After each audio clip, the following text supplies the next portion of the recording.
Welcome to the Rim Break Rodeo. We hope this video helps.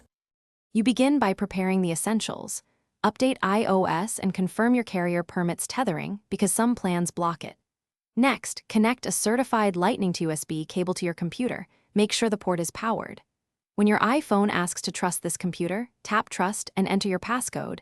This establishes a secure data link. Once done, open Settings so you can find the personal hotspot option. You're starting the tethering handshake between devices, which is the key step. Now enable USB tethering. Go to Settings, then Personal Hotspot. If you don't see it, check Cellular, then Personal Hotspot. Toggle Allow others to join or enable USB tethering specifically when that option appears. This shares your iPhone's connection over the cable.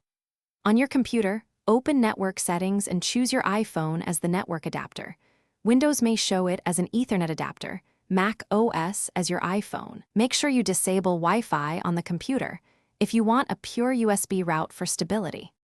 To finish, confirm internet access in a browser and monitor data usage to avoid carrier overage because tethering draws cellular data.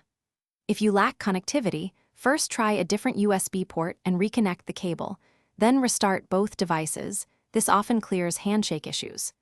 Make sure the computer trusts the iPhone and that mobile data is enabled. As a last resort, reset network settings on the iPhone, then reauthorize the computer. That resets any misconfigured network state and usually resolves stubborn problems. Thanks for watching. Consider subscribing if we helped you.